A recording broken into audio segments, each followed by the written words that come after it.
నా పేరు శకుంతల బులుసు. మొదట తర్వాత నేను పుట్టి పెరిగిందంతా మచిలీపట్నం బందరు అని పిలుస్తారు, అక్కడ పుట్టి పెరిగాను అనమాట. మా నాన్నగారు అక్కడ కాలేజీలో head of the department of బాటనీగా పనిచేసేవారు. ఆయన పేరు కాంతారావు గారు. అయితే ఆయన కూడా ఆర్టిస్ట్. ఆయన చాలా చిత్రాలన్నీ గీసేవారు. ఆయనకు గురువు గారు కూడా వచ్చేవారు. సో వారు వేస్తుండగా చిన్నప్పుడు నేను చూసి నాకు కూడా ఆసక్తి కలిగిందనమాట. అలా నేను కూడా పెయింటింగ్ చేయాలి అని. తర్వాత నా ఎడ్యుకేషన్ అంతా కూడా బాటనీ, జువాలజీ అలాగా న్యాచురల్ సైన్సెస్ చదువుకున్నాను. సో ఈ బాటనీ చదవడంలో ఏమైందంటే అది వృక్ష శాస్త్రం గనక అది బొమ్మలు గీయడం అన్నది నాకు ముందరి నుంచి అది ఒక అభ్యాసం లాగా అయిపోయింది అనమాట. చదువుకోవడంలో అది ఒక పార్ట్ ఆఫ్ ఇట్ అనమాట. సో అందులో బొమ్మలు గీయటము, తర్వాత ఈ రికార్డ్ సబ్మిషన్ అని అలాంటివన్నీ ఉండేవి. సో నాకు ఇలా వాళ్ళు చెట్టు ఇచ్చి ఒక చిన్న కొమ్మ ఇచ్చి దాని బొమ్మ గీసేయండి అంటే అది చూసి వేసేయడం, అలాంటి నైపుణ్యత నాకు కలిగింది అనమాట. మా ఫాదర్ వల్ల. ఆయన ప్రొఫెషన్ కూడా న్యాచురల్ సైన్సెస్ లోనే ఉండేది, అలాగే ఆయన హాబీ కూడా పెయింటింగ్ ఉండేది. సో నేను కూడా అదే విధంగా ఆ రెండిట్లోనూ ప్రావీణ్యం సంపాదించుకున్నాను అనమాట. నేను అదే బాటనీలోనే చదువుకున్నాను. ఎంఎస్సి పాస్ అయ్యి తర్వాత పిహెచ్డి కూడా చేశాను. దానిలో కూడా చాలా బొమ్మలు వేయవలసిన అవసరం చాలా ఉండేది. అది కూడా ఏంటి లైఫ్ లైక్ గా కరెక్ట్ ప్రపోర్షన్స్ తో కరెక్ట్ గా అలా వేయవలసిన అవసరం ఉండేదన్నమాట. సో అలా నేను నేర్చుకున్నాను. నాకు నేచర్ అంటే ఆ విధంగా ఒక ప్రకృతి మీద చాలా ఆసక్తి పెరిగింది అనమాట. ప్రకృతి దృశ్యాలను చూడడం, ఎంజాయ్ చేయడం, తర్వాత వాటిని చూసి వచ్చి ఇంటికి వచ్చిన తర్వాత అవి గీయాలని, వాటిలాంటివి పెయింటింగ్ చేయాలని, ఆ కలర్స్ అన్ని ఇక్కడ ఇంట్లో క్యాన్వాస్ మీద రీప్రొడ్యూస్ చేయాలని, ఇలాంటి హాబీ నాకు డెవలప్ అయింది అనమాట. ఆసక్తి డెవలప్ అయింది. దాన్ని నేను హాబీ లాగా తీసుకుని చేయటం మొదలు పెట్టాను. తర్వాత ఇంకా కొంచెం మిడిల్ ఏజ్కి వచ్చినప్పుడు సంసార బాధ్యతలు ఉంటాయి కదా.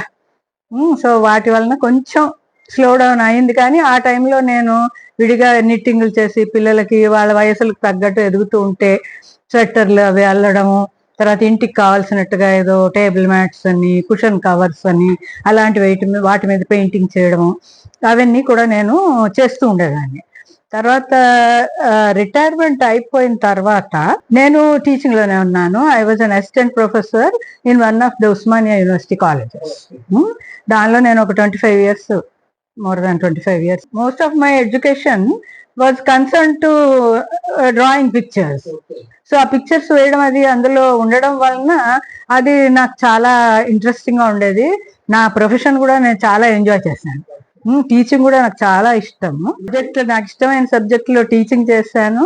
తర్వాత నాకు రెస్పాన్స్ కూడా as a lecturer, as a professor చాలా బాగా ఎంకరేజ్మెంట్ ఉండింది, దొరికింది.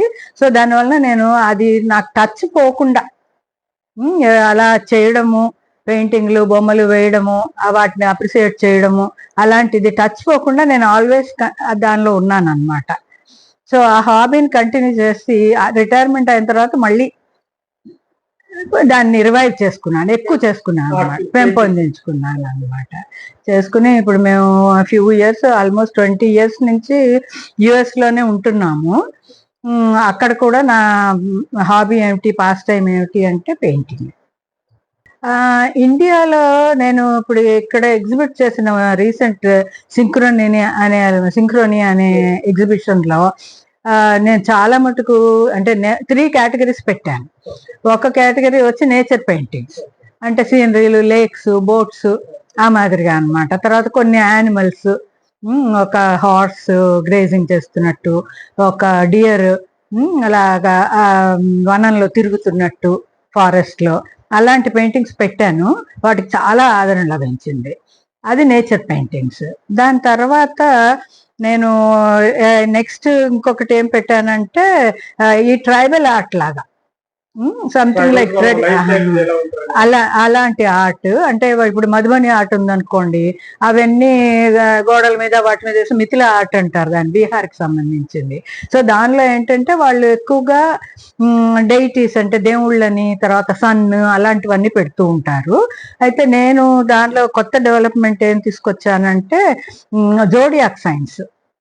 మన బర్త్ మంత్ ప్రకారము ప్రతి వాళ్ళకి లిబ్రా అని, వర్గో అని అలా రకరకాల బర్త్ సైన్స్ ఉంటాయి, జోడియాక్ సైన్స్.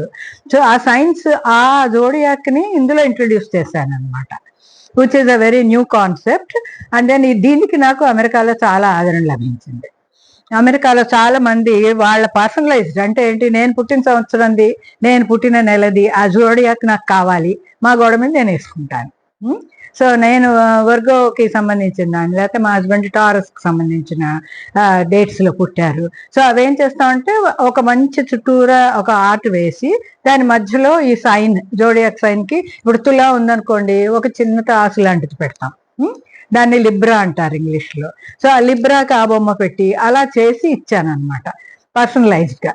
అంటే వాళ్ళకి ఎవరికి అది కావాలంటే వాళ్ళ బర్త్ ప్రకారం వాళ్ళు అడుగుతారు, అడిగితే నేను అది చేసి ఇస్తాను అనమాట. ఇస్తే వాళ్ళు వాళ్ళ ఇంట్లో వాళ్ళ గోడల మీద డిస్ప్లే చేసుకుంటారు, నా మంతుది నేను వేయించుకున్నానండి అని. సో దీనికి చాలా ఆదరణ లభించింది in that tribal type of arts లో. అండ్ దెన్ ఇంకొకటి ఏంటంటే స్పిరిచువల్. ఆ స్పిరిచువాలిటీ ఎలా ఉంటుందంటే, మనం టూ మచ్ గా హిందూయిజం గురించే వేస్తే అమెరికాలో అందరికీ అర్థం కాలేదు. సో అందుకని దాన్ని ఏం చేయాలంటే, ఇప్పుడు బుద్ధిజం కొంతవరకు వాళ్ళకి తెలుస్తుంది. So in some of my paintings నేను బుద్ధిజం ని ఇంట్రడ్యూస్ చేసి కొంచెం అబ్స్ట్రాక్ట్ ఆర్ట్ లాగా స్పిరిచువలిజం తీసుకొచ్చా అనమాట. వేరే ఇండియాలో శివుడు అలాంటివి వేసి కొన్ని డిస్ప్లేస్ చేశాను ఆయన. చేస్తే ఆ రెండింటికి చాలా ఆదరణ లభించింది అనమాట. So depending on our audience, మనని చూసే వాళ్ళు, అప్రిషియేట్ చేసే వాళ్ళు ఎవరు, వాళ్ళ యొక్క అభిరుచులు ఎలా ఉంటాయి అని చూసి దాని ప్రకారం వెయ్యాలన్నమాట, ఆదరణ లభించాలంటే. సో నా స్పిరిచువలిజం నేను ఆ దేశానికి సంబంధించినట్లు ప్లస్ మన దేశానికి, మన రిలీజియన్కి సంబంధించినట్లు రెండు ప్రకారాలుగాను వేసి నేను చాలా ఇది పొందాను అనమాట, మెప్పు పొందాను. అంటే ఈజీగా అంటే నేను చిన్నప్పటి నుంచి వేస్తున్నాను కదా పిక్చర్స్. నేను ఒక అరకు వ్యాలీ ఉమెన్ ఉంది ఒక పోర్ట్రేట్ వేసాను.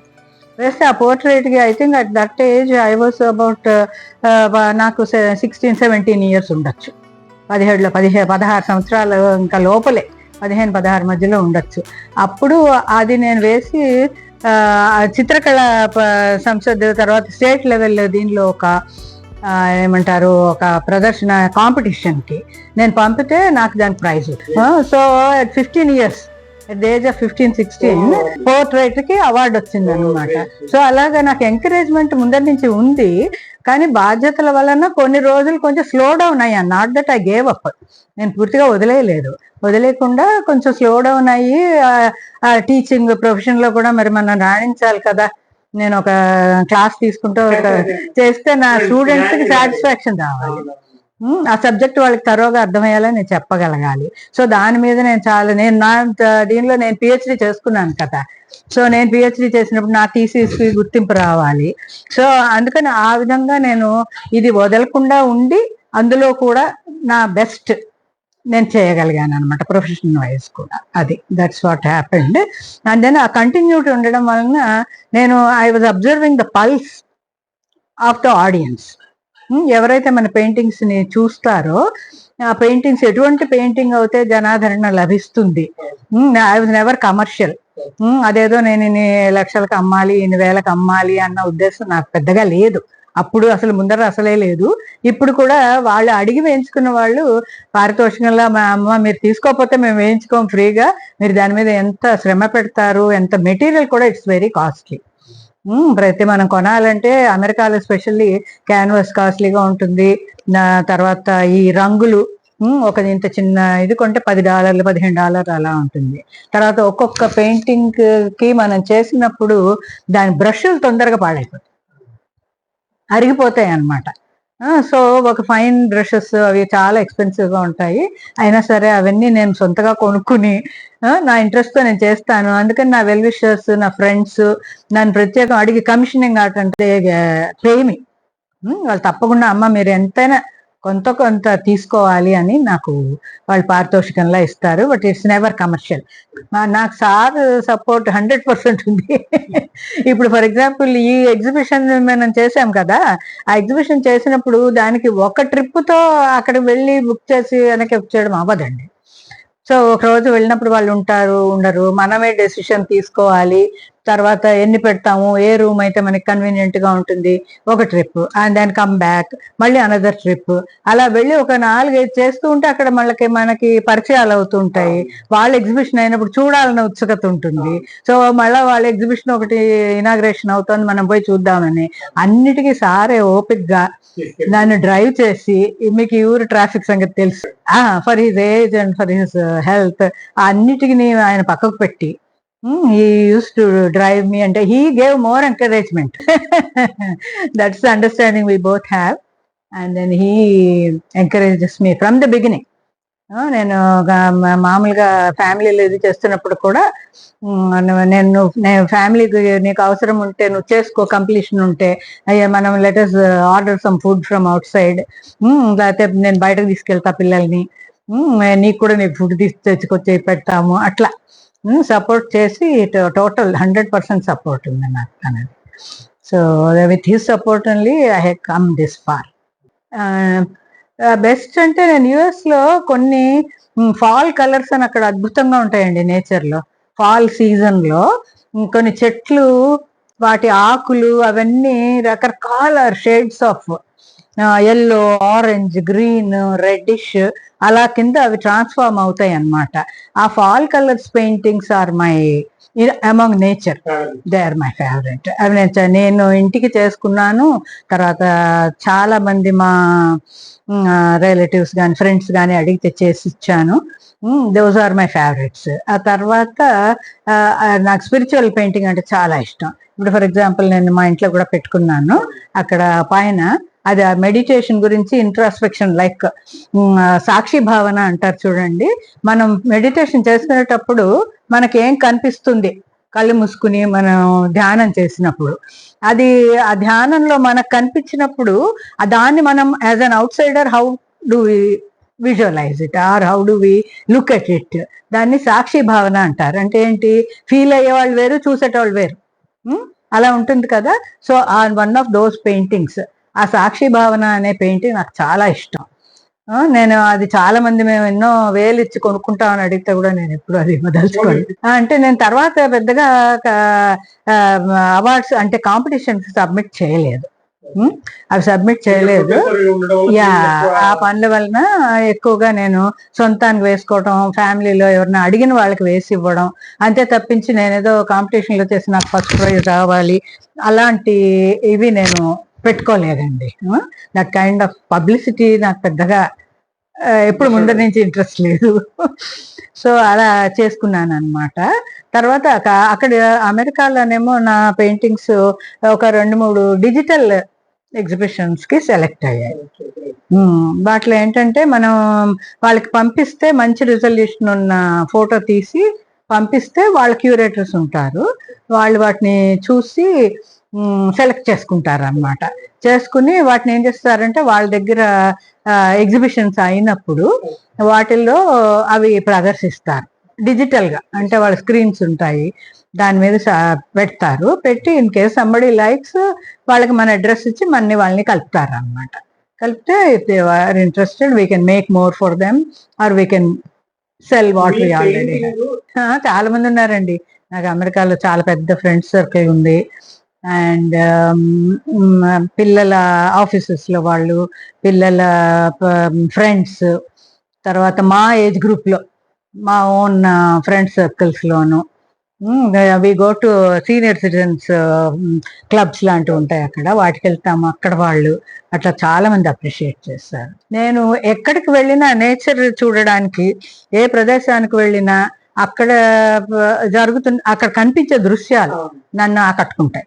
నాకు చాలా నచ్చింది, నా మనసులో అది ఫోటోగ్రాఫ్ అయిపోతుంది. సో దాన్ని నేను ఇంటికి వచ్చిన తర్వాత, అంటే ఆన్లైన్, అంటే ఆన్ ద సైట్ చాలా మంది అక్కడే కూర్చుని వేసే వాళ్ళని మనం చూస్తూ ఉంటాం. కానీ but that is not possible for my health and for my other time. మనం వెళ్ళినప్పుడు ఏదో ఒక రోజులో తిరిగి వచ్చేయాలని అలా ఉంటాయి కదా. సో వాటి వలన నేను అక్కడే కూర్చుని వేసేది తక్కువ. బట్ దాన్ని నా మనసులో ముద్రించుకుని ఇంటికి వచ్చి వేస్తాను. ఫర్ ఎగ్జాంపుల్, దానిలో ఒక ఎగ్జాంపుల్ ఏంటంటే గంగా నదిలో, వారణాసిలో ఆ గంగా నదిలో దీపాలు తేలుతూ ఉంటాయి. అందరూ ఏంటంటే స్పిరిచువల్ గా వాళ్ళ దీపాలు అందులో వదలడంలో లక్ష్యం ఏమిటంటే, నా మనసులోని నా ఈగోని, నా అటాచ్మెంట్స్ ని, వాటన్నిటిని నేను వదిలేస్తున్నాను, నాకు ఆ దైవత్వము, తర్వాత ఆ కాన్సన్ట్రేషన్ అలాంటివి రావాలి అని ప్రే చేసుకుంటాం అనమాట. అలా చేసుకుని వాటిని అందులో వదులుతాం మనం. సో ఆ దృశ్యం నాకు చాలా ఇష్టమైన దృశ్యం. మేము 2-3 సార్లు వారణాసి చేశాను, ఒక పెయింటింగ్ చేశాను. అది మొన్న ఎగ్జిబిట్స్ లో కూడా పెట్టాను, ఈ సింక్రనీ ఎగ్జిబిషన్ లో. సో తర్వాత అది నేను ఇంట్లో పెట్టినప్పుడు, నేను అక్కడ అమెరికాలో చేసుకొచ్చాను అది యాక్చువల్ గా. చేసినప్పుడు యుఎస్ లో అందరూ మీరు తీసుకెళ్ళిపోవద్దు, ఇక్కడే ఉంచండి, మేము ఎవరైనా కొనుక్కుంటాం, అట్లా చాలా మంది అడిగారు. But it's close to my heart. So మీకు కావాలంటే మళ్ళీ చేసిస్తాను, కానీ నేను దీని మటుకు అలా కమర్షియలైజ్ చేయను అని చెప్పాను. సో అలాగే ఇప్పుడు నాకు కొన్ని మీరు చెప్పినట్టు సముద్రం మీద, అలల మీద, అలాంటి వాటి మీద కూడా కొన్ని పెయింటింగ్స్ మైండ్ లో ఉన్నాయి. So in future I would like to do them అనమాట. నేను అంటే నాకు సోషల్ యాక్టివిటీస్ ఉన్నాయి. ఫర్ ఎగ్జాంపుల్, కోవిడ్ వచ్చినప్పుడు అమెరికాలో చిన్న పిల్లలకి, కొంచెం తక్కువ ఎకనామికల్ గా అంతా లేని వాళ్ళకి ఏంటంటే కొనుక్కునే స్తోమత లేకపోయింది. సో నేను వాళ్ళ కోసం ఫ్రీగా ఒక 200-300 మాస్కులు అవి స్టిచ్ చేసి, అవి నేనే స్టిచ్ చేసి డొనేట్ చేశాను. సో అలా కొన్ని సోషల్ యాక్టివిటీస్ చేశాను. తర్వాత ఫ్రీగా అడిగారు నన్ను ఇక్కడ వచ్చే ముందరే, ఈ ట్రిప్ లో నేను ఇండియాకి వచ్చినప్పుడు దాని ముందరే నన్ను ఒకళ్ళు కాంటాక్ట్ చేసి, మీరు ఎవరికన్నా ఇది వాలంటీర్ లాగా నిట్టింగ్, క్రోషే వర్క్ అలాంటివి నేర్పిస్తారా అని అడిగారు. నేను ఇట్లా వెళ్తున్నాను ఇండియాకి, ఒక 2-3 నెలల్లో తిరిగి వస్తాను, వచ్చినప్పుడు తప్పకుండా టేకప్ చేసి వాలంటరీగా, వితౌట్ నాట్ ఫర్ రెమ్యూనరేషన్, నేను అది సోషల్ సర్వీస్ లాగా అది చేస్తాను అని ఒప్పుకుని వచ్చాను. సో వెళ్ళిన తర్వాత నాకు అదొకటి ఉంది సోషల్ యాక్టివిటీస్ లో. And then the next thing is, కొన్ని paintings which are like general audience కి కొన్ని చేసి, వాటిని కొన్ని సంస్థల ద్వారా ఆక్షనింగ్ చేసి, ఆ వచ్చిన దాన్ని డొనేట్ చేయాలని, డొనేషన్ కి ఇవ్వాలని. ఆ మధ్యన ఒక క్యాన్సర్ సొసైటీకి అలా అయితే చేశాను. That was in crochet work అనమాట. ఒక పెద్ద షాల్ లాంటిది చేశాను. అది వాళ్ళు ఏం చెప్పారంటే, ఒక 1 month పాటు మీరు నిట్టింగ్ చేసి ఫండ్ రైజర్ చేయమని. సో ఆ ఫండ్ రైజింగ్ లో నేను ఒక ఎవ్రీడే ఒక 1 రోజుల పాటు క్రోషా వర్క్ చేసి ఒక $400-500 ఫండ్ రైజ్ చేశాను అనమాట యుఎస్ లో. చేసి దాన్ని క్యాన్సర్ సొసైటీకి డొనేషన్ కింద ఇచ్చేసాను అనమాట. సో అలా నా పెయింటింగ్స్ ని కూడా ఆక్షన్ చేసి, దాని మీద నేను ఒక బేస్ ప్రైస్ లా పెడతాను అనమాట. దాని మీద మనం ఆక్షనింగ్ పెడితే ఎవరు దాన్ని కొనుక్కుంటారో, హైయెస్ట్ ప్రైస్ కొనుక్కున్నదని ఆ అమౌంట్ అంతటిని నేను క్యాన్సర్ సొసైటీకి కానీ, అటువంటి ఆటిజం కానీ అలాంటి వాటికి డొనేషన్ చేయాలని నాకు ఒక సంకల్పం ఉంది. నేను చెప్తున్నాను కదా, ముందు నుంచి కమర్షియల్ కాదు. సో వచ్చిన డబ్బు ఏదో నేను వెనకేసుకోవాలి, దాంతో ఇంకేదో చేయాలి ఆశ లేదు నాకు.